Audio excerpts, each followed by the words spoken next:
morning, Dubai. How are you doing? Welcome back to the Lovin Dubai show, where we go through all the trending stories that everyone in Dubai is talking about. We are, of course, speaking about the Arab Youth Survey and all of the updates from that. We'll be talking all things cost of living here in the UAE. We'll be talking the best things, one of the best things that parents need to know about if your kids are looking for something to do over the next midterm break.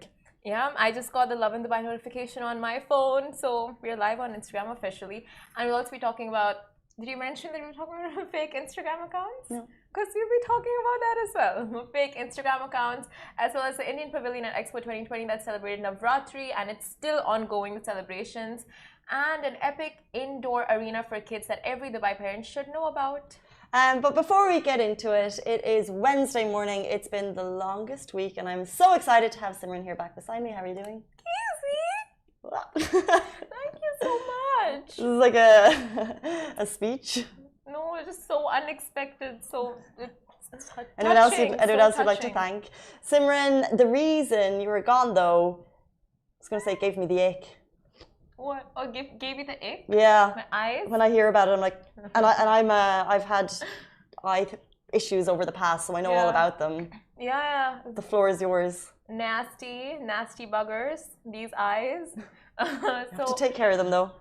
Oh, yeah. So the doctor, when I went in, so I want to get LASIK done. So before that, they do a couple of tests to check if everything is fine for to get LASIK. So they're like, okay, you have holes in your retina. That's the bit. Yeah, that's the bit that got me. I can't. They're like, how did you manage to get so many holes in your retina? And I'm just like, I don't know. I sleep with my contact lenses on. And they're like, wow, what is this? Like, what goes on in your brain? And I'm like, I don't know, just too lazy to remove them. And they're like, okay, well, now you got to shed out some major bucks and get those holes fixed. Wow. Yeah. But amazing that you're able to get them fixed. Yeah, so the doctor was a fraud. Just kidding. He was so good. But he's like, it's not going to hurt at all. It's going to be painless. Just a bunch of laser lights shooting in. So I'm like, okay, cool. So I go in like... Oh, yeah, okay. And they start shooting lights, and it's like, ah! You know, like literally they're like Nerf guns shooting at your eyeballs. Yeah. And I'm like, no, stop it.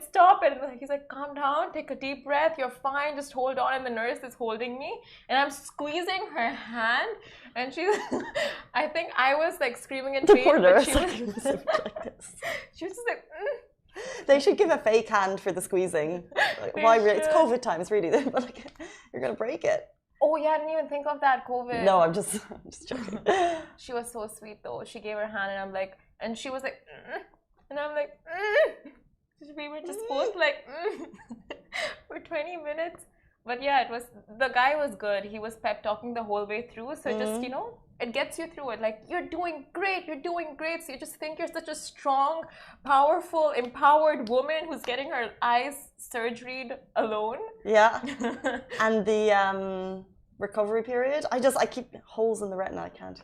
Yeah, I don't know, the recovery period, he's just like, it's fine, just don't watch too much, like don't have too much screen time, don't have a lot of sugar, just like sit at home, sleep, relax. But I was out, I was watching movies. You're watching movies. It's hard to not use a screen when we literally spend our lives on it. Exactly. Before we jump into our top stories, you slept with your contact lenses on. Yeah, I do that a lot. I'm gonna stop it. You need to stop it. I wore contacts for years and I got LASIK. By the way, LASIK is an absolute game changer. But contact lens, I wore them for years and I had to stop because my eyes were getting so dry. But my eyes were I guess your eyes are more moisturized than mine, because mine would physically be like, you know. No Sorry way. for the eye chat if it makes you feel uncomfortable, but like when I would wear contacts for too long, 8 hours, I'd be like blinking constantly, trying to like renew the moisture. But you don't have to do that, so it's different, I guess. Yeah, it's getting dry now. But so how for you, was LASIK painful if you have dry eyes, or did they? Oh, I don't know if the dryness made a difference. Was it painful? It's really uncomfortable, but very manageable. The recovery period? I was recommended to take some time and I didn't, and I don't really remember it, so I'm assuming it was all right. It just worked out. It just worked out. Yeah, it worked out. Here I am. Okay, there you go. Moving on. Any questions about Simran's retina or LASIK? Get in touch with her. She's here for all of the questions, but we'll jump into our top story. Young Arabs around the world would choose to live in the UAE over anywhere else. So the results of the world-famous ASDA BCW Arab Youth Survey are in, and once again, the UAE comes out tops. The incredible news was shared by His Highness Sheikh Mohammed bin Rashid Al Maktoum, Vice President and Prime Minister of the UAE and ruler of Dubai. Along with the survey, which affirmed that we are top spot. He said, we say that the UAE is everyone's country and everyone's home, and our experience will remain available to everyone, and our relations will remain positive with everyone. So the big news that came out of the survey was that 47% of Arab youth surveyed would actually choose to live in the UAE over anywhere else, followed by 19% choosing the US and 15% choosing Canada, which is pretty big. Wow, so there were a number of positive. For example, despite the pandemic, ongoing conflicts and record economic decline, most Arab youth are optimistic. Their best days lie ahead of them. However, there are also obstacles. Now, the obstacles lead into youthsters in the UAE being concerned over the increasing cost of living. Now, here are some valuable data which we spoke to you about from the 200 million Arabs that were surveyed. And what they had to say about their future, because according to the 13th edition of the annual ASDAA BCW Arab Youth Survey, GCC youth are extremely concerned over the rising cost of living as they struggle to make ends meet due to the difficulty of securing jobs, accessing quality education, post the global economic crisis. But obviously, like Casey said, majority of Arab youth, which is 60% to be exact, remain overwhelmingly optimistic that their best days lie ahead of them. And nearly 48% believe that they will lead a better life than their parents. Which is interesting. And although these encouraging findings, the fact does remain that the youth are struggling to meet expenses and have identified 3 strategies to boost job creation. So number 1, tackling corruption and nepotism. Number 2, providing more information on the job opportunities available. And number 3, education reform. And this comes from the youth. Also, however, it must be noted that the UAE was named as the model nation for the 10th consecutive year, as it's the top preferred country to live in, as we said. And this is a snapshot of the impressions of what the youth are feeling today. And I think it's very interesting to show that, yes, the UAE is the #1 country. However, there are still obstacles that many face, such as, of course, expenses, job opportunities, that type of thing. I mean, it's great to see both the sides. Like, people are optimistic that things will get better. But right now, just the struggle of jobs, finding jobs, securing jobs, and the whole thing of just like rising expenses. So, I mean, the 3 key areas that they have even identified make so much sense. You know, just like the thing of battling corruption and nepotism, because in so many industries you see, like, these are the main reasons why other people don't get ahead. It's because people want to favor their own, their own contacts, own relatives. Like, that happens so much. Yeah.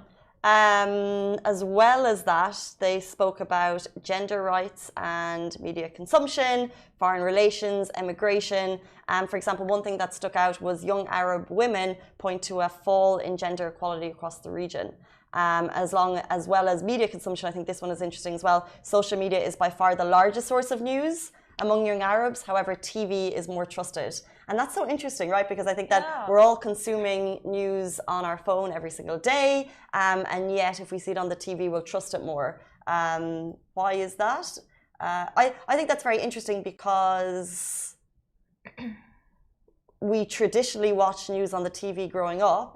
And I think we never kind of thought about media bias when we were growing up. However, now that you're aware that it exists, and you have to be very sure of where you get your news sources, why do you trust the TV more than social media? I think wherever you're consuming your news, you need to be very aware of the source that it's coming from. So whether it's TV or the internet shouldn't make a difference, but I can see why traditionally that it does. Yeah, I mean, you would think for TV and news channels, they have gatekeepers. So like anything that goes out gets approved beforehand, gets like, you know, thoroughly fact checked. Same with everything though, if it's a proper news source. Yeah, exactly. So that, I mean, like you said, it really depends on where you consume your news from. If you consume it from like meme pages, then that's on you.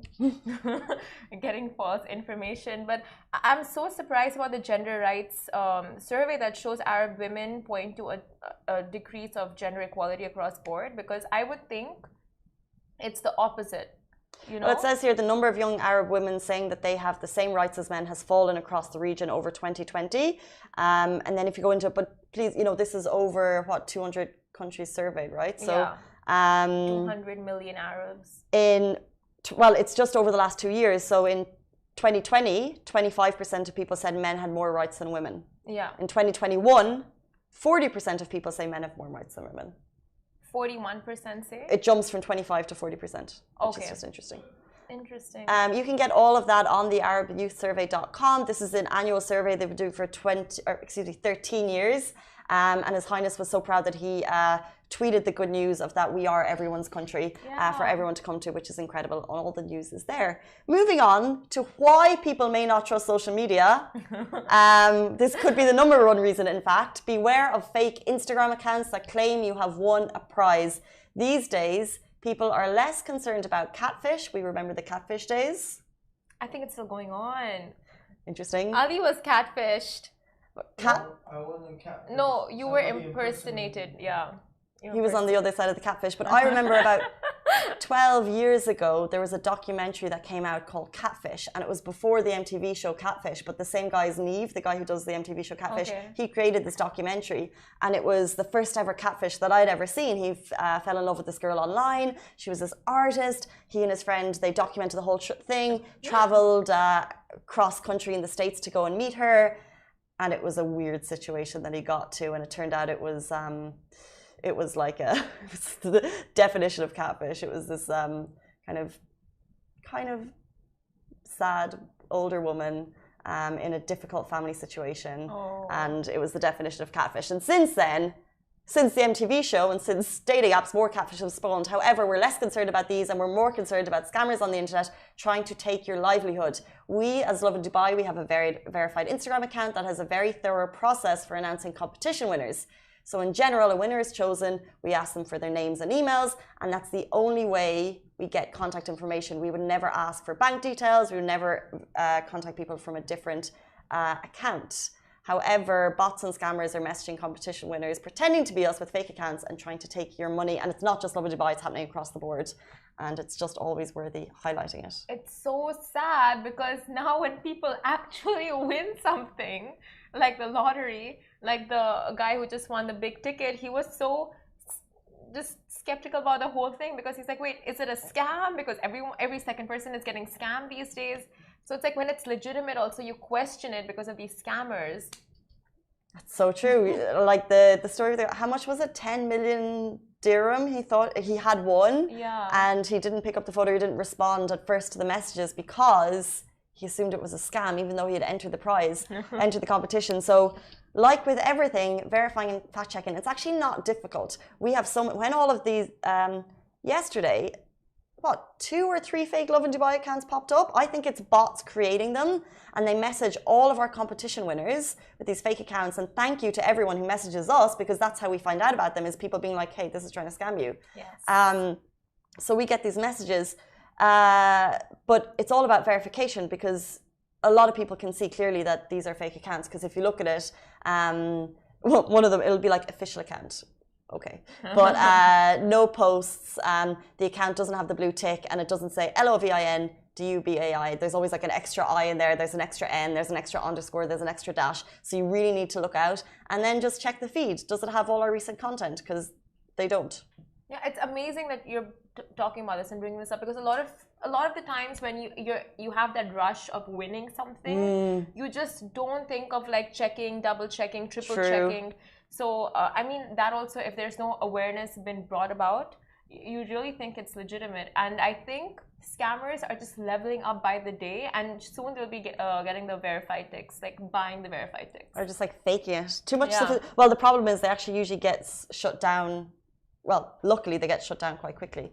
But yeah, you're right, there are just sophisticated scammers out there, robots ruining our lives and your lives, scamming or trying to replicate every Instagram account in the UAE that does a competition. So just beware. Yes. It's not just us, it's everyone else getting copied and followed. And the most important thing is that you don't give your bank details, because we would never ask for them. We don't give you links, and we don't ask you for your friend's phone number, which is they do in some cases. Literally, we just ask you for your name and email, and then we move on, give you the prize, call it a day.